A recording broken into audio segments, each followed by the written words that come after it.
In October 1954, Americans walked into Ford showrooms expecting another comfortable family car for the growing suburbs of post-war America. Instead, they found something entirely different.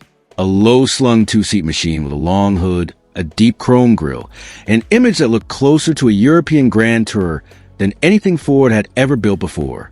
What shocked people most was not that Ford had created a sports car, but that this elegant machine immediately outsold the Chevrolet Corvette, a car that had entered the market 2 years earlier with far more publicity. The 1955 Ford Thunderbird was never supposed to be a pure racing machine. In many ways, that became its greatest strength. And yet hidden beneath its glamorous image was a contradiction that would define the car for decades to come. America in the mid-1950s was changing rapidly. The war was over. Factories were booming again, and families finally had money to spend on more than survival. New highways stretched across the country. Suburban life expanded outward from every major city, and car ownership became deeply tied to personal identity. For younger buyers especially, automobiles were no longer just transportation. They represented freedom, status, and modern optimism. Ford understood this shift better than most people realized. Company executives had carefully watched the arrival of the Chevrolet Corvette in 1953. While the Corvette attracted attention, early models suffered from weak performance and questionable build quality. Ford believed there was room for something smarter. Instead of building a raw European-style sports car, Ford created what it called a personal luxury car. The Thunderbird would combine sporty appearance with comfort, reliability, and effortless cruising ability. It was a very American solution to a growing market. The design itself carried remarkable confidence. The long sweeping lines, circular headlights, modest tail fins, and removable hardtop gave the Thunderbird an upscale elegance rarely seen on domestic cars of the era. Unlike many sports cars, it offered roll-up windows, a comfortable cabin, and smooth road manners. Buyers could enjoy the image of speed without sacrificing comfort on long drives. Under the hood sat Ford's new 292 cubic-inch Y-block V8 engine, producing around 193 horsepower in standard form. For 1955, that was more than respectable. With its light body and strong torque delivery, the Thunderbird delivered confident acceleration and relaxed high speed, cruising across America's expanding highway system. Drivers often described the car as smooth rather than aggressive. It was not built for racetracks. It was built for distance. One of the Thunderbird's most unique engineering choices was its balance between sportiness and refinement. Ford engineers deliberately avoided making suspension overly stiff. Instead, they created a softer grand touring experience that appealed to mature buyers who value comfort as much as style. This decision separated the Thunderbird from European competitors and quietly created an entirely new category in the American market. But the car was not without flaws. Despite its sporty appearance, the Thunderbird handling could feel heavy compared to true sports cars from Jaguar or Mercedes-Benz. The cabin space was tight, luggage capacity was limited, and visibility with the removable hardtop installed could become difficult. Some critics argue the Thunderbird was more image than performance.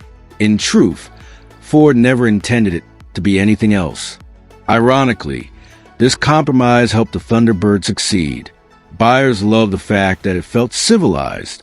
Many owners were not young racers at all, but professionals, veterans, and middle-aged Americans who wanted something stylish without sacrificing practicality. For countless families, the Thunderbird represented achievement after years of wartime hardship and economic uncertainty. The emotional impact of the car extended beyond sales numbers. In the 1950s, ownership of a Thunderbird often marked a turning point in a person's life. Returning soldiers who had spent years rebuilding careers finally rewarded themselves with a car that symbolized personal success. Couples drove them along coastal highways, parked them outside new suburban homes, and associated them with an era of optimism that now feels distant and almost dreamlike. Ford itself benefited enormously from the Thunderbird's success. More than 16,000 units sold during the first production year alone, far exceeding expectations and comfortably outperforming the Corvette. Internally, the Thunderbird proved that Ford could create aspirational vehicles that appealed emotionally not just practically. It strengthened the company's image during one of the most competitive periods in American automotive history. One legendary moment that helped shape the Thunderbird's reputation came from its endurance on America's expanding interstate network. Owners regularly drove these cars across enormous distances with remarkable reliability. Stories appeared of Thunderbirds traveling coast to coast with little more than basic maintenance. In an era when many European sports cars remained temperamental and fragile, Ford's V8 power machine earned quiet respect for simply starting every morning and handling long journeys with confidence. Yet success would eventually change the Thunderbird itself. By 1958, Ford enlarged the car dramatically, adding rear seats and moving even further toward luxury.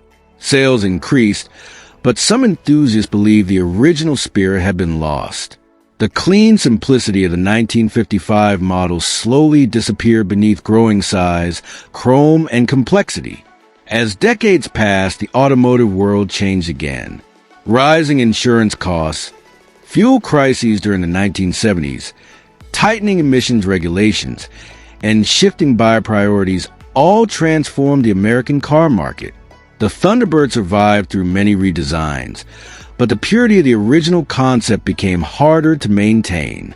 What once symbolized elegant freedom gradually became another victim of changing times and corporate repositioning. Rust claimed many early examples. Harsh winters destroyed countless bodies and frames across northern states. Others were neglected when their resale values collapsed during the 1970s and 1980s. For a period, the original Thunderbird became simply an old used car,